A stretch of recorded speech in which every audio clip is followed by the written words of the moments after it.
Salutations and greetings from Marge. Hi, my name's Marge. I'm a Heyoka Wise Clown. What's that you say? What's a Heyoka Wise Clown? Look it up. I like to clown around. It's chilly. It's another morning that feels like fall, but it's summer. Yesterday it was 90. Today it's gonna be 73. I don't mind. I like my shirt. This is actually the inverted version.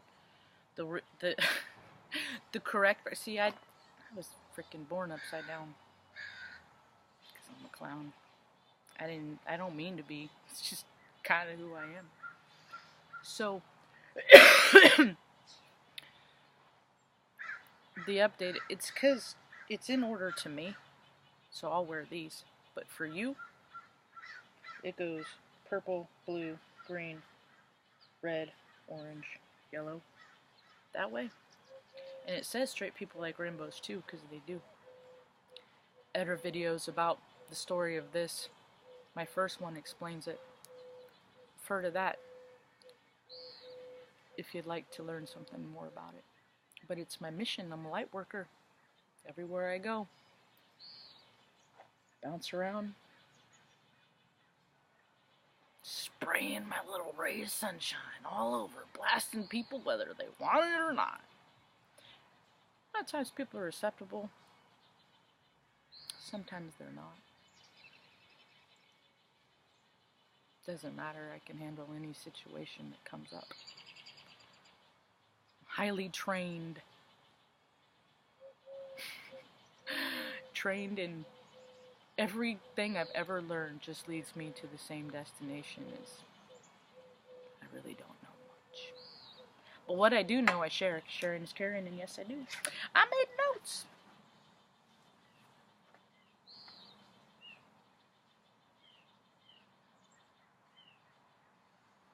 In my morning stretches and stuff, that's how I prepare for my channel.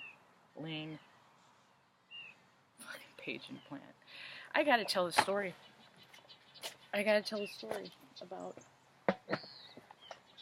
freaking the night before I went to Page and Plant. I thought about it in the shower, and now that Led Zeppelin just came on, I gotta tell a story. So, I grew up about 52 miles south of Mount Shasta.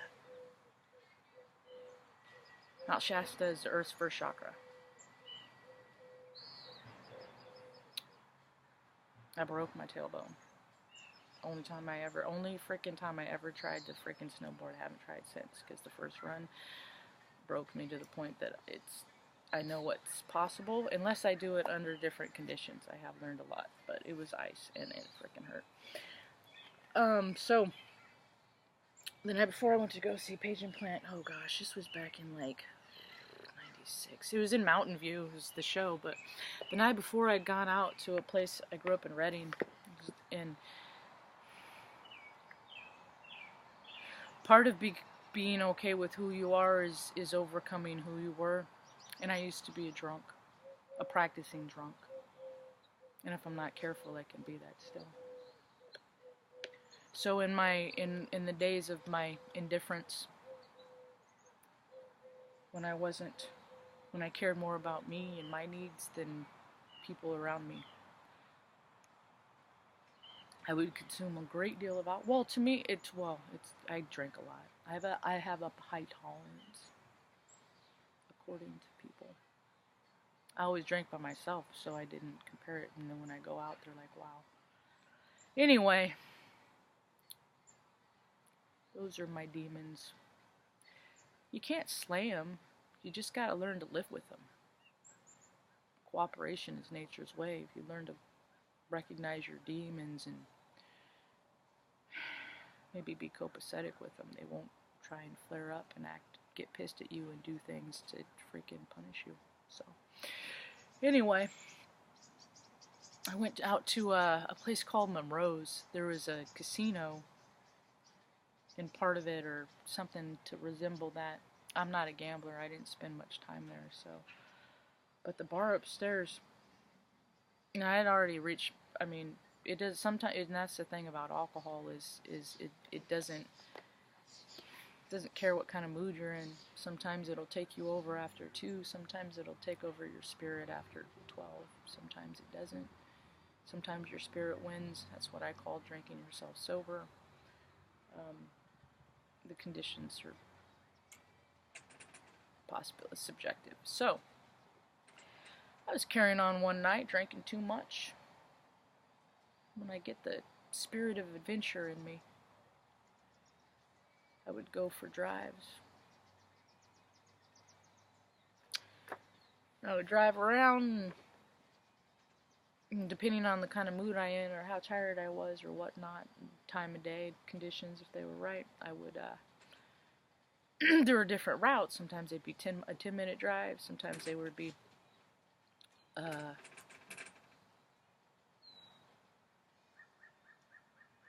there's a fruit seed right here. That means a bird dropped it, because I don't have any fruit around me.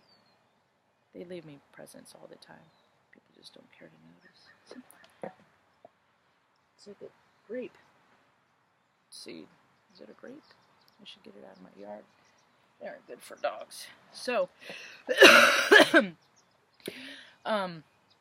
I was feeling extra. I remember there was 2 girls at the bar. One was talking to me, and I don't know when people are being, I never could tell, because I've been made fun of so much. I don't know when people, I couldn't tell when people were being serious or not. It took me years to figure that out, about that vibration of disingenuousness and not.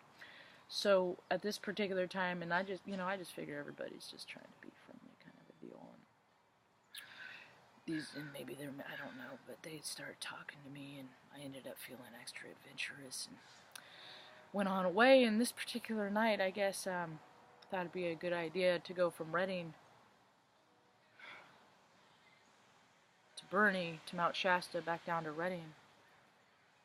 It's like a 150-mile round trip drive. Well, I didn't take into consideration the amount of gas I had, and I had about half a tank, and Bernie doesn't get too cold. Bernie gets a little chilly, but not like Nebraska cold that I learned to adapt to later.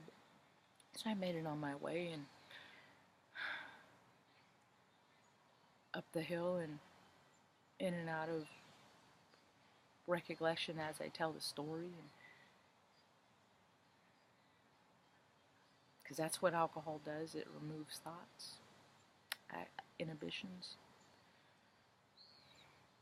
makes things okay that aren't in your mind. I ran out of gas, and it was about 11:30 at night. I'm in the middle of the nowhere, pitch black, because the road's surrounded by trees, so it blocked out the very little stars that you could see. It's pretty kind of cool, but it was freaking eerie as hell. I've been in worse, scarier situations. So I'm sitting there, and mind you, I'm pretty, now that I've, it sobered me up quite a bit, going the, because now I'm about 50-something miles in, and 60 miles in, and running out of gas in the middle of nowhere is pretty sober experience at 11, 12 o'clock at night. Maybe 1. Maybe it was later. It could have been 1. So I assess, maybe I'll take a nap. Car's coming, headlights come on. Car pulls over. Can you give me a ride? Can I hitch a ride? I have no choice in the matter. I get in the car with the man, and it's dark, and it's a minivan. There's 2 kids in the back. Felt like kids. It was dark. Couldn't see. Man driving, didn't have a lot to say. Just like, yeah, got myself in a predicament. Went on our way. Went to a gas station. Ended up in Mount Shasta at a gas station. Walked in. Now, I had beach blonde hair. I looked like a dyke. Defined by other people. Okay. And I lived in fucking Redding. We dropped the G because they're so redneck. And so, I have thick skin. I had a leather jacket on. I had short blonde hair.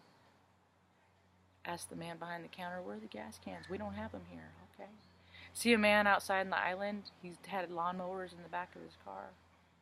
He had gas cans. I'm like, can I buy one of those? No.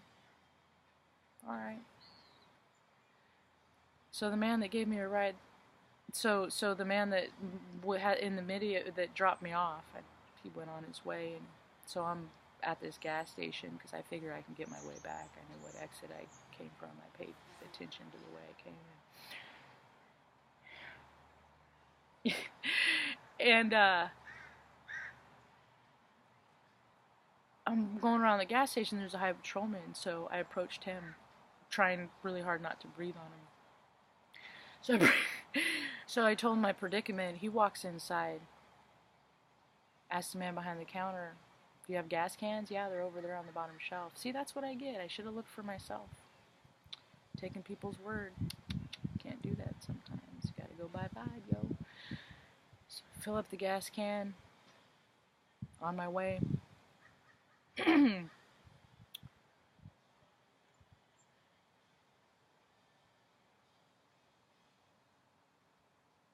We're making our way back, and the windows are up, and it's chilly, and it's cold, and we take the exit off, and I'm like, this guy has to be able to smell this alcohol in my breath. But as we drive back to my car, he's dozing off. And I was like, dude, wake up. So I just kept talking, just telling stories. Because at this point, his safety of staying awake to get us where we need to be is more important than my trouble that I got. I did it myself. I got myself. This is what I get. It's what I get. So I managed to keep him awake. He dropped me off. Gallon of gas didn't get me very far. But I tell you what, this fool is always taken care of. Because I shit you not. There are very few gas stations in the town of Bernie. But the second time I ran out of gas that night was in front of one of them. It was like 5:30 at this point. I'm fucking just tired. I'm cold. I ran out of the gas in the road. I managed to push my car off right in front of the frickin'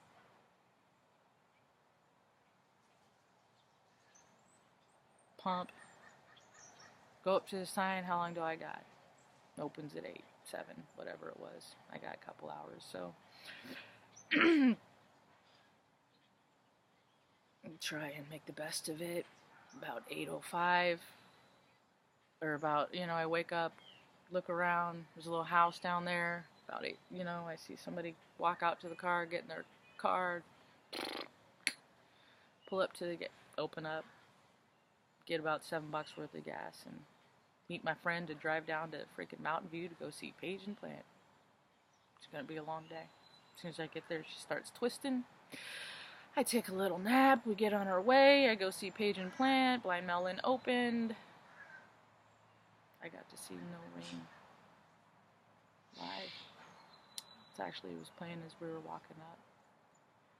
See, my point to this story is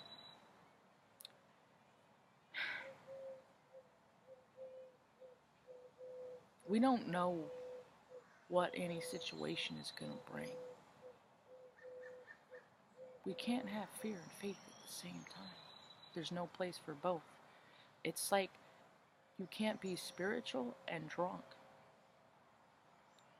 because alcohol dips you down to that low vibration. In my research this morning, I'm going to end up on this. This was cool though.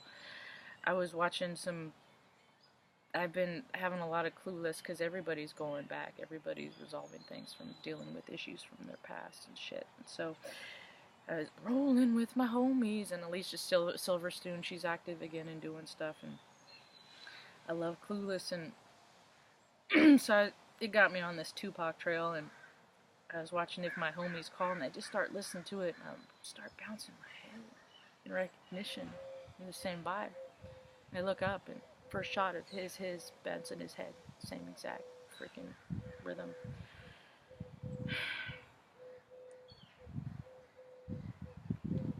So, I think I just lost it. I think my story time's over, but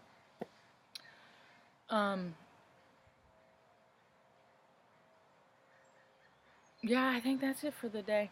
I hope you enjoyed my story. I got lots more. Oh, living in fear and faith at the same time. You can't be spiritual and drunk. That's why priests do bad things. That's why everybody does bad things.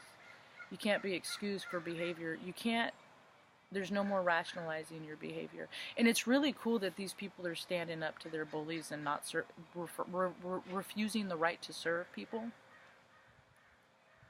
And they're doing it to the right people, and hopefully more people are going to start being an example of that and going out and doing the same thing, because